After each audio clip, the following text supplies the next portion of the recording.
Social Security reform is coming. It's just a matter of when. Take a look at this. 5 things to know about Social Security reforms being considered at Congress right now, and millions of retirees will receive an increase in Social Security benefits. I'll let you know the latest going on with that. We're hearing something new coming from the head commissioner of the SSA. Issuing faster disability decisions and resolving inequities and injustices with regard to those that I'll play you the full video clip of that, as this important announcement just came out a couple of days ago. And there is a new survey that finds 75% of Americans support cuts for higher income retirees to cover the Social Security shortfall. I'll let you know the more details on that survey and give you some other important updates as well. Before I dive into the main content, if you appreciate these Social Security updates, hit the like button and subscribe to the channel for more Social Security updates. So, new survey finds that 75% of Americans support cuts for higher income retirees to cover Social Security shortfall. So, really curious, what are your thoughts on this? This keeps getting brought up. So, Social Security shortfall, we know it's coming. 9 years or maybe even 8 years by now, it's going to be no more Social Security. Everyone's check is going to be cut by 25%. But according to the survey, they're saying that so it was surveyed by 4,677 adults.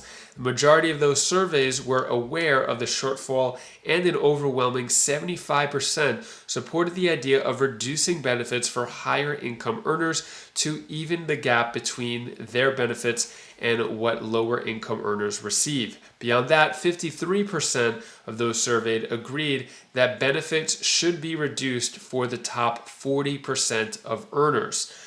So do you think that top 40% of earners in this country who are eligible for Social Security, should their Social Security be cut to pay for, let's say the bottom 60% or everyone else on Social Security?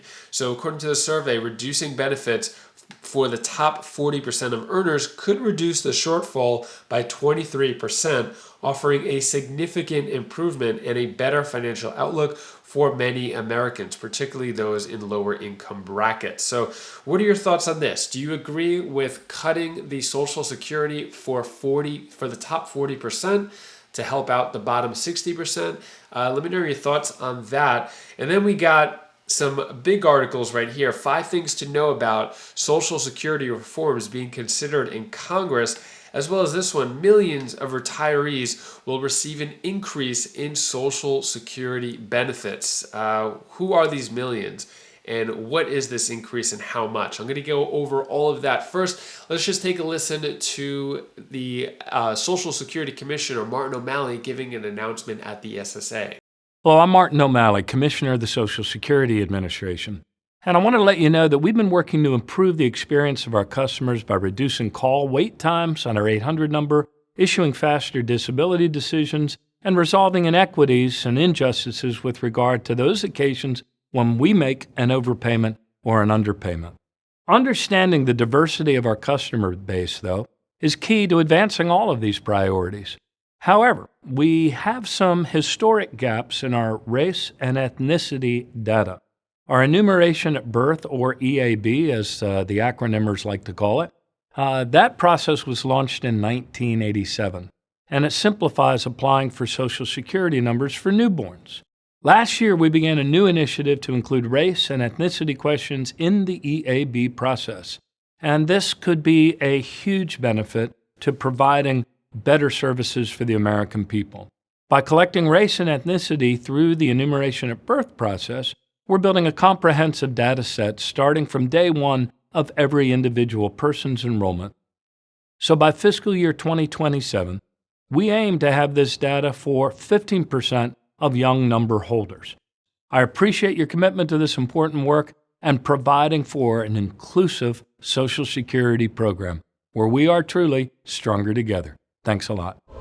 What are your thoughts on what the commissioner had to say? So let's get into this. Millions of retirees will receive an increase in Social Security benefits. So there's bipartisan support for the expansion of Social Security benefits. Now, this is none other than the most popular Social Security bill at the moment, which is the Social Security Fairness Act.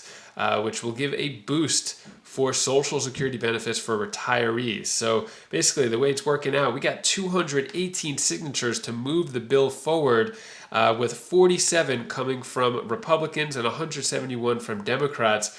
With that support, the bill is now set to be voted in Congress in just a matter of days. Now, this is kind of a forced vote, going over the head of Speaker Mike Johnson. So what is this? What's it all about? Well, how much will the increase in benefits cost? So if the new legislation is approved starting the fiscal year of 2025, the CBO has estimated that it will cost $196 billion over the next decade to pay out extra money for Social Security retirees and recipients.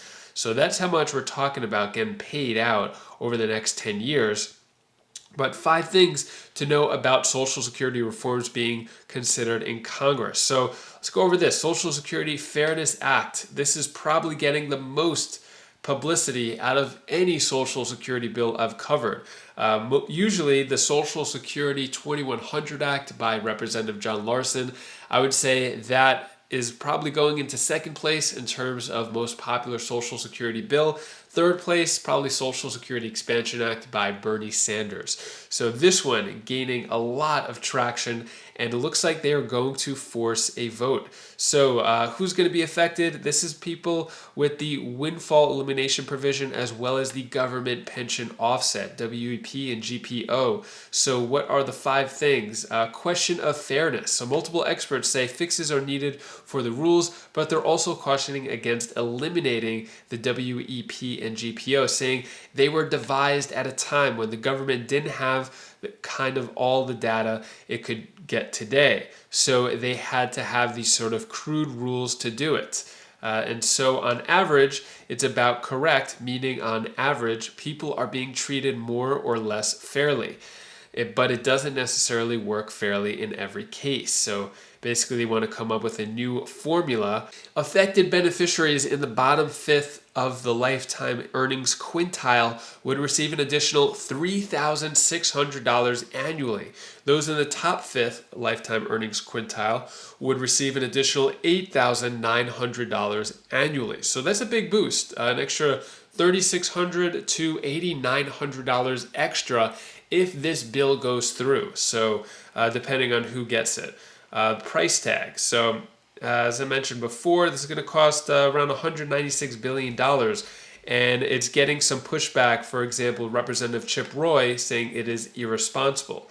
House consideration. So looks like there are 218 signatures that have gathered for this bill, which is the most that it's getting. And the backers say the bill is a long time in coming, while pointing to support of more than 300 co-sponsors in the House. Chances of passage, well, despite strong support from both sides of the aisle in the House, there's much uncertainty around the bill's future, particularly as Congress faces tight schedule to address several big-ticket items during the lame duck period. Experts are also pretty doubtful of the bill making it to both chambers before the next Congress is ushered in January. Saying this, in the past, there's been kind of gatekeepers to stop it, whether it's leadership or ways and means. They've done a variety of ways. The people are that serious and have found ways to stop it. So we'll see what happens when it comes through. And that is all the news that I have for today to hopefully cheer you up a bit. Here's my daughter Bella's tip of the day. Hi guys, I love both feelings, my sticks. We will play. And guys, if you want to be fashionable, be fashionable. Do whatever you want to do now, yes, or never. Because that if you do it now, you'll do it. You have the experience about it. So that's all I want to tell for you today. Bye. If you want to see the latest of what's being said in Congress and recent payments going out to Social Security recipients, then click this video right over here, and I'll see you in that video. Take care, be safe. Thank you for watching.